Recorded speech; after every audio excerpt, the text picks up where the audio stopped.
right, 20 minutes after 11 o'clock. Thank you for tuning in. All right, ladies, I want you to listen to something for a second. I want you to pay attention to what I have to say. You know that trail that you can walk across the land bridge that goes from one road to the other? What's that, about a 3 or 4 mile walk or something like that? Don't ever go alone. Don't ever. I know you want to be, the strong lady, but trust me, there are some guys out there that are just plain creepy. Yeah. You don't want to go out there. And same thing if you have some cottage that you shared with your honey and he's no longer here and he's by the lake. You don't want to go there alone. I know you want to. I know you got those pills in your purse you're waiting to pop so that you can go to the other side and meet them. Yeah. If our next guest has written a story and she is somehow telling us about herself, I have to go find her and give her a big hug because she's had a horrible, horrible circumstance. Joan Hall Hovey is known as the mistress of suspense up in Canada. Mm-hmm. Here in Florida, we just call her Joan. Yes. I'm teasing. She's got a lot of credentials. She's a journalist and a writer, contributes to the Toronto Star, Atlantic Advocate, Seek, Home Life Magazine, Mystery Scene, the New Brunswick Reader, Kings County Record. She's a teacher, by the way, of creative writing, which I guess you could have figured that out. Her new book is called The Deepest Dark. It is a suspense thriller novel, and there is a cottage on a lake somewhere, and you just don't, ladies, don't.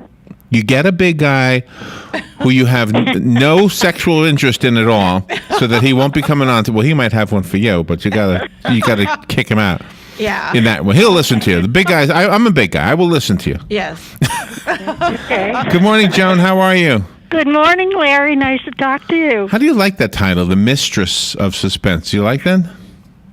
Well, it's better than a poke in the eye with a pointed stick. Oh, that is great. Where are you right now? I'm in New Brunswick, Canada, in my little room where I write. It's freezing outside, isn't it? It's not bad. It's quite a nice day, actually, today. It's fall, lovely fall day, sun shining. Oh, really? But we're going to get it very quickly. Well, let me tell you where you're talking to. You're talking to the line. I looked at the weather map this morning, and whatever this cold weather they're talking about is coming down this way, and it's going to stop right here in Ocala. Oh. which means if you want to come down here, I would love to. You can be warm. That would be nice. You just walk across the street. It'll be warm. Go down to Disney World. Disney World will be warm. Yeah. So tell me the truth, Joan. Are you in any way similar to the main character in your book? Trying to remember her name now. Yeah, I am. I suppose I am. I think Abby. Yes, I thank you. Thank you. Abby, because Abby. Oh, you forgot you don't. You write so much, you forgot her name. I remembered your name, Robin. Yes, you did. But no, I think a good if it's a good book, and I like to think that it is, and reviewers tell me that it is. I think you can't avoid it. I think you can't avoid it if you write from your deepest place. There's going to be a big piece of you in that character, in that main character. Really? Well, then I need to come up to New Brunswick and give you a big hug. Everything will be all right. Oh, I've had my joys. No, I do, though. I really believe that, because you dig deep within yourself. And I love to write, I like first and foremost to write a roller coaster ride, edge of the seat ride, read for the viewer, or for the reader, I should say. But but I want to do more than that. You do more than that, because the difference between a roller coaster ride and your book is that you know the end of the roller coaster ride. With your book, you're like, wow, I didn't see that coming. Mm-hmm. Oh, good. So how do you prepare us so that we don't catch on? Or do you have some readers who are so good at it that you can never fool them? I hope that they're not. I can fool them. Yeah. I hope I can fool them. But I think after a while it becomes a part of you. You just seem to, it's instinctive, it's intuitive. You just know now is the time. So how does that happen? I mean, when you're writing it, do you say to yourself, how's this going to end? And then all of a sudden, bingo, it hits you and you go, oh, man. Yeah, that kind of does that. It's what Stephen King calls the boys in the basement. And that's the subconscious. Is that what he's referring to with that line? The boys in the... I use that Boys in the expression. basement. Something If you different. sit down, absolutely. If you sit down and you're working at that, all the subconscious is working as well as the conscious mind. If you're really into your book, and you get gems, I bet you are. I bet you when you get write, little gifts. you go to that place, don't you? When you I write. go to that place. I go to that zone. How do you Yeah. keep getting? How do you keep from getting your characters confused from your previous books? Because sometimes personalities stay with the author. They do, but I think that again. I think it's so intuitive that she's just simply a different person. Mm-hmm. She's just simply a different person, and it can happen. I mean, it can happen, and and I can think, hey, you did that before. Oh, really? That can happen too. That doesn't stop songwriters. A lot of times, a songwriter sound. You ever hear Casey and the Sunshine Band? Every song sounded like the other one. Yeah. Okay, but you love them all. When there are horrendous news stories about accidents and especially children dying, you have to it really hits the person that's hearing the story. Well, this is what I wanted, Robin, when I started. Excuse me, I'm sorry, I didn't mean to interrupt you. No, I was. But I wanted to. When I said the deepest dark, I thought, what is the worst thing that can happen to a woman? And it is, of course, to lose a child. A man too. Yeah. And a man too, of course. Yeah. Of course. Yeah. Women always think that men don't make loving parents. But I'm writing about a woman. But she has also lost her husband, who she loved dearly, both of them in a car accident. They had been Christmas shopping, and this is months later, and she's deep into the depths of despair, and does, as you say, go back to that cabin where they had such a magical time the last time they were together. Yeah.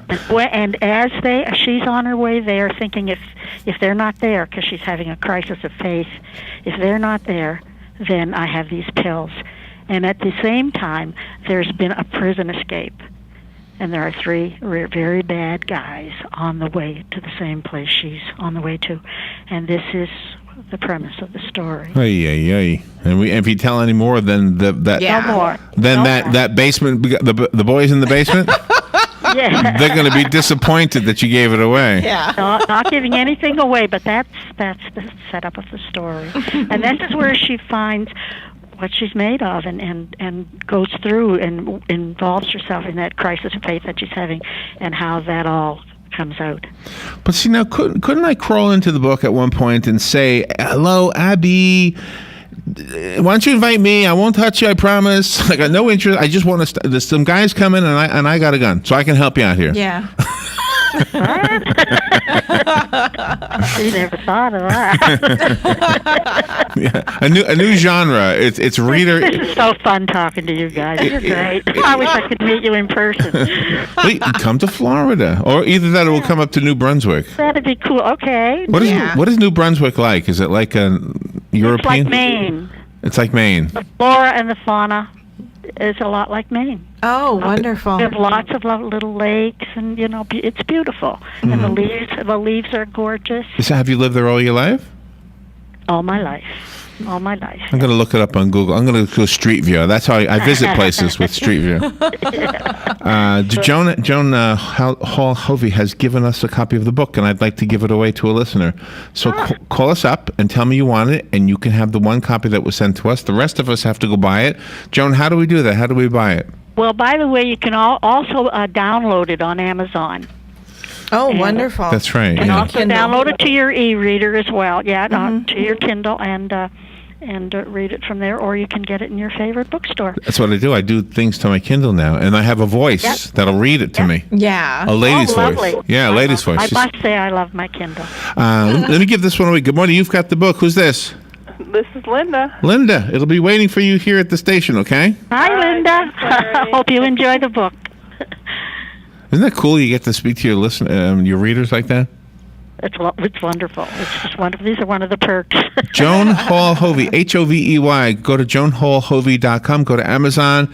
Get the book. It's called The Deepest Dark, and look at some of her other books. She's an awesome writer. Thank you, Joan. Thank you for being on the air with us today. Thank you, Larry, Robin. It was fun. Bye. Fox News Radio, I'm Pam Puso. Being released from a New York City hospital, Dr. Craig Spencer, who after weeks of Ebola treatment is healthy. New York City's first and only Ebola case successfully treated. Dr. Spencer is Ebola-free, and New York City